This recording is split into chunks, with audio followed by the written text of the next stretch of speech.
What's up, y'all? So today, it's my Friday, and got my sweater. Today was my Friday, and um, let me see. It's bad on. I need a better camera view. Um,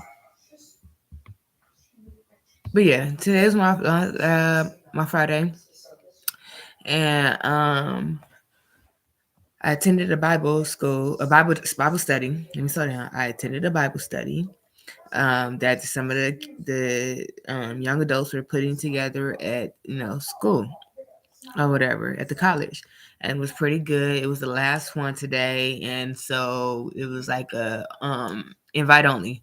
Whatever. So I went, and it was my second time going there, but sad to say, like they're closing because we're going on break. It's a 2-week break. We're going on break, but it was really touching today because we went over Colossians and Luke and John, you know but then at the end everyone gave their testimony, and as I was listening to the girls, they they were younger, and so their testimony was that their older sibling, who they looked up to, was on drugs, started to be on drugs, or got hooked on drugs, and they didn't notice it at first until the distance came, and that when they realized, like, the older siblings wasn't doing what they usually do with their younger siblings, and that's talk to them, or play with them, or just indulge with them, like. And I was just listening, and I was just like, wow, like, not only do people you know don't understand the addict side, but also the addicts don't understand the effect that they have on someone that's looking up to them. And so a lot of them, once their siblings or their family members, I want to say siblings, started to really get heavy into drugs. The younger siblings, I guess they share rooms, and the younger siblings started to feel unsafe because the addicts, they were starting to have episodes and stuff. And I was just like, wow, like, because when I was on drugs, like, I stayed away from my family, so I never really experienced having to put my loved ones into the category of fear when you're not in your right mind.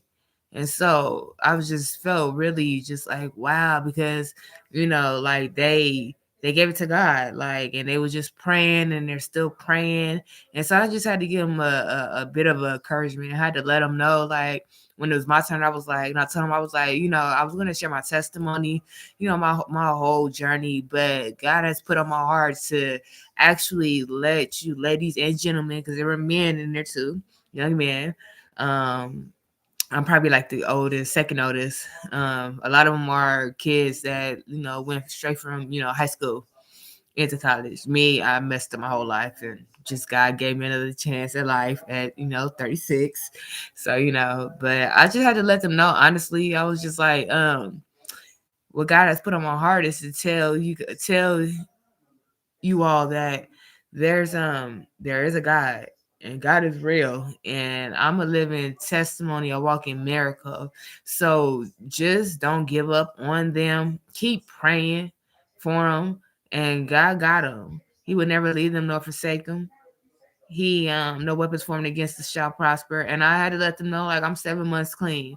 If God could do it for me, God will most definitely do it for your loved ones. So just stay encouraged.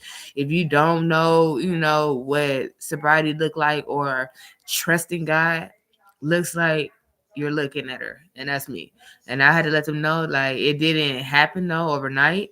it didn't happen until I surrendered to God. I had to fully surrender to God in order for God to deliver me. And so I think it really helped. It helped him a lot. It was a bit emotional for me because I mean, God was tugging at my heart. Like I really didn't want to share my testimony. I'm not good at public speaking. That's why I got this YouTube, because I'm practicing. But at the end of the day, because I always forget something or always rush it because I just don't, stage fright or just talking to people, in big spaces or just more than one person, like it gets me tripped up sometimes. Like, so God's still working on me, but I just let him know, like, God delivered me from addiction. He delivered me from homosexuality. He delivered me from, abandonment issues. He delivered me from just, pain, traumas, and triggers. Like, he delivered me from unforgiveness. Like, and so just keep praying. And I want to say that to everyone who's watching this that is in the same boat. Like, you never know what's going on or why someone does the things that they do when they self-medicate themselves. So the best thing you could do is not talk about them, but pray for them. Just pray for them. Because you can't do nothing with talking about them. That you can't do nothing, you know what I'm saying? They already been hurt. So that's nothing to them. And the only thing that they're going to go do is just self-medicate. I know that because that's what I did. I self-medicate. I didn't want to feel. I just did not want to feel. Like, I've been through too much stuff in my life, and I just did not want to feel anything, like, for a second. So I didn't know what it meant to get high off drugs. I know what it felt to be numb, and that to me, in my head, was better than any kind of feeling ever, is to not feel. Like, but at the same time, like, I just had to let them know, sir, just pray for them. God will deliver them. God will deliver them. You pray for them, because somebody prayed for me. My family prayed for me. Boy, my family prayed for me. And I am here today because of my family praying for me and never giving up on me and never, losing just hope, that I can recover, or God, is a bigger God with a bigger plan. And so we have to trust, in God to take care of it. And I am a living witness. So just keep praying.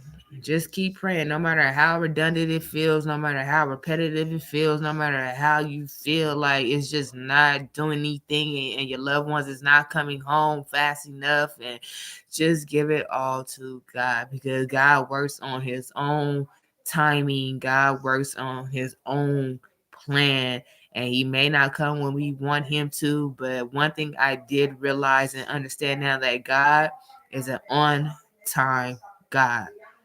Always an on-time God. So everyone have a good day. And that's my little, my little daily vlog today. And I hope I help somebody. All right. Have a blessed one.